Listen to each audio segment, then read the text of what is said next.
मित्रांनो नमस्कार. सेट परीक्षेमध्ये पास होण्याचे 4 घटक मी तुम्हाला सांगणार आहे. मित्रांनो, सगळ्यात महत्त्वाचं म्हणजे सेट परीक्षा जर पास व्हायचं असेल तर पहिला घटक म्हणजे अभ्यासक्रम किंवा त्याला आपण सिलेबस म्हणतो.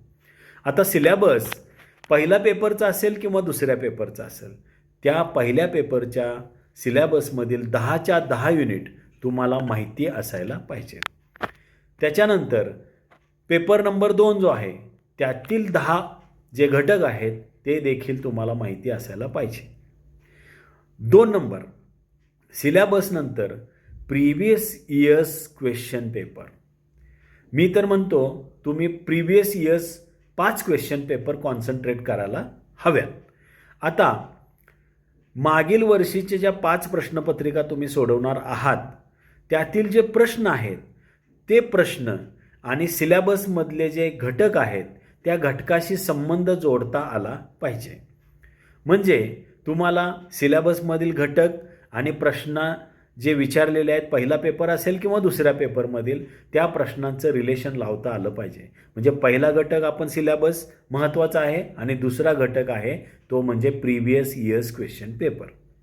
आता तिसरा जो घटक आहे हे सगळे प्रश्नपत्रिकेतील प्रश्न आहेत त्या प्रश्नांचा अभ्यास केल्यानंतर त्याची उत्तरं शोधताना आपण संदर्भ पुस्तके वाचली पाहिजेत.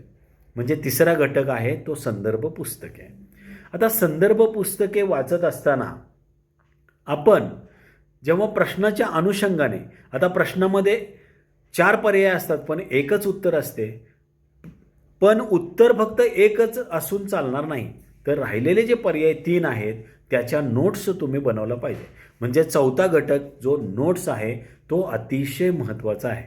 म्हणजे एकूणच सेट परीक्षा पास होण्यासाठी पहिला सिलेबसवर कॉन्सन्ट्रेट केलं पाहिजे.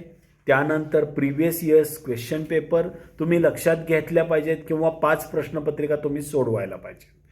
त्यानंतर हे प्रश्न सोडवत असताना तुम्ही संदर्भ पुस्तके वाचली पाहिजेत. तसेच इंटरनेटचा देखील वापर तुम्ही करू शकता. परंतु अचूक उत्तर जरी तुम्हाला मिळालं तर राहिलेले जे पर्याय असतात ते 3 पर्याय त्याच्या नोट्स तुम्ही बनवल्या पाहिजेत.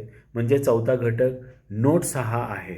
आणि या 4 घटकांचा जर तुम्ही अगदी बारकाईने अभ्यास केला किंवा त्याप्रमाणे तुम्ही अभ्यास करत राहिला तर पहिल्या अटेम्प्टला तुम्ही सेट पास होऊ शकता. सिलेबस,